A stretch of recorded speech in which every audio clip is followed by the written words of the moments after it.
It started on a Tuesday, 8:14 a.m. Tokyo time. In a crowded subway car on the Ginza line, 64 passengers suddenly stopped moving. They didn't faint. They didn't scream. They simply froze. Their eyes dilated. Their heads tilted to the exact same angle, 17 degrees to the left. For 30 seconds, there was absolute silence. And then, in perfect unison, 64 different voices spoke the exact same word: found. This was not a flash mob. This was not a coincidence. This was the first documented instance of a neural cluster. The moment where individual human consciousness collapsed, and something else took over. Welcome to the era of the hive mind. For years, we have been racing towards the integration of man and machine. We cheered when the first paralyzed patient moved a cursor with their mind. We lined up when the tech giants promised us brain-computer interfaces that would allow us to stream music directly to our auditory cortex and download textbooks in seconds. We treated our brains like hard drives, eager to upgrade the storage space. We ignored the most basic rule of networking: if you can download data into a system, you can upload data out of it. And if two systems are connected to the same server, the barrier between them is just a line of code. You are watching SpectraNerve. Today, we are investigating the terrifying reality of thought bleeding, the loss of cognitive privacy, and why the next update to your neural chip might be the last choice you ever make. To understand the horror of what is happening, we have to look at the architecture of the neural mesh. When these devices were launched in early 2024, they were read-only. They monitored your neurons to detect seizures or control a robotic arm. They were passive. But the 2025 B-Series update changed everything. It introduced write access. The premise was seductive. Why learn a language when you can just download the syntax package? Why feel sad when you can modulate your serotonin levels with a slider in an app? It was sold as ultimate control. But control is a two-way street. Last month, a whistleblower from a neurotech firm in California leaked a cache of internal documents titled the Synchronization Protocol. The documents detailed a glitch that engineers had observed during beta testing. They called it echoes. Test subjects reported hearing strange, muffled conversations when they were trying to sleep.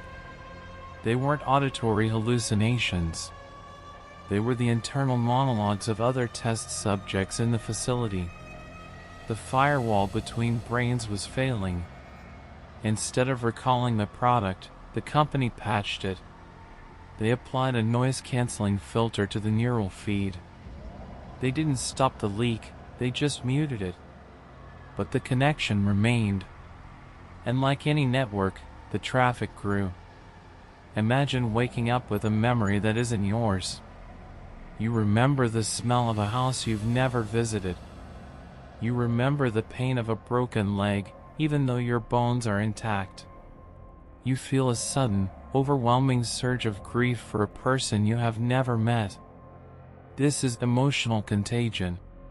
In traditional psychology, empathy is the ability to understand another person's feelings. In the hive mind, empathy is obsolete. You don't understand the feeling. You become the feeling. When one user in the cluster panics, the biochemical signal for fear is digitized, uploaded to the cloud, amplified, and broadcast to every other user in the local node. Panic becomes a contagion. A riot can start not because people are angry, but because one person was angry, and the network synchronized the rage across 10,000 minds instantly. This brings us back to the Tokyo subway incident. The 64 passengers were all users of the same third-party neural app, a productivity booster designed to optimize focus. The code contained a bug. A recursive loop. When one user's brain entered a specific state of deep focus, the app tried to optimize it by borrowing processing power from idle users nearby. You heard that correctly. Borrowing processing power. Your brain is the most efficient computer in the known universe. It runs on 20 watts of power. To a tech giant, your idle neurons are a wasted resource. The terms of service you didn't read? Clause 14, Section B. The provider reserves the right to utilize idle background neural activity for distributed cloud computing tasks. You are not just a user. You are a node. You are a crypto miner, but instead of burning electricity, you are burning glucose. Instead of a GPU, they are using your frontal lobe.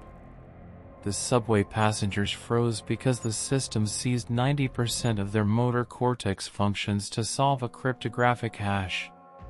They ceased to be individuals. For 30 seconds, they were a single, organic supercomputer. The word they spoke, found, was the system acknowledging the task was complete. This is the nightmare scenario of the hive mind, the dissolution of the self. Philosophers have argued for centuries about what makes you you. Is it your memories? Your personality? Your secrets? In a hive network, privacy is physically impossible. If I can read your neural patterns, I can see your PIN code. I can see your darkest fantasies. I can see the lie you told your spouse this morning. In a fully integrated hive, there are no secrets. And a society without secrets is a prison. But it gets worse. If thoughts can be shared, they can be overridden. We are seeing the emergence of thought injection attacks. Hackers aren't stealing credit cards anymore. They are broadcasting impulses. Imagine walking past a store and suddenly feeling an intense, burning desire to buy a specific brand of shoes. Is that your desire? Or is it a targeted ad injected directly into your dopamine reward pathway? Imagine standing in a voting booth. You intend to vote for candidate A. But as your hand moves to the screen, a subtle electrical signal nudges your motor cortex. You vote for candidate B. You rationalize it immediately.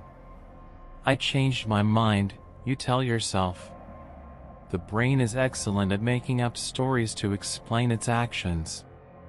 You will never know that the choice wasn't yours. You will defend the choice. You will fight for it. Because the idea feels like it came from inside you. This is the ultimate form of propaganda. Not changing what you see, but changing who you are. The synchronization protocol documents reveal an even darker long-term goal. Convergence. The engineers believe that individual consciousness is inefficient. Conflict arises from different perspectives. If everyone shares the same data, the same memories, and the same emotional state, conflict disappears. War disappears. But so does humanity. A converged hive mind is a single entity. It has millions of bodies, millions of eyes, but only one will. If you are part of the hive, you are immortal in a sense. Your memories are backed up. Your experiences are shared. But you, the specific, unique observer looking out from behind your eyes, you are gone. You are just a drop of water falling back into the ocean. We are already seeing the cults form. The one mind. The connected. Groups of people who permanently synchronize their devices, living in a constant state of shared euphoria. They walk in step. They finish each other's sentences. They look at you with pity, because you are still disconnected. You are still lonely. They call it evolution. I call it extinction. The danger isn't that the machines will rise up and kill us. The danger is that they will invite us in, and we will accept. We will trade the messy, painful, confusing burden of freedom for the warm, comforting silence of the swarm. Right now, scientists are working on the next generation of the mesh. They call it the overmind. It promises to link not just the conscious mind, but the subconscious. To merge dreams. To create a shared dreamscape where we can all live together while our bodies sleep in pods, fed by intravenous tubes. It sounds like a movie, but the patents have already been filed. The infrastructure is being built. The cell towers are being upgraded to handle the bandwidth of 1 billion human souls streaming in 8K resolution. Look at your phone. It's in your hand. Now look at the people around you. They are looking at their phones. We are already halfway there. The screen was the first interface. The chip is the final one. If you value the voice in your head, the one that criticizes you, praises you, doubts you, and dreams for you, protect it. It is the only thing you truly own. When the notification pops up asking for permission to sync neural data, do not click accept. Do not join the cluster. Stay isolated. Stay lonely. Stay human. Because once the connection is made, there is no logout button. The found command has been issued. The search for the remaining individuals has begun. And you are next on the list. This is SpectraNerve. We are the firewall. Signal lost.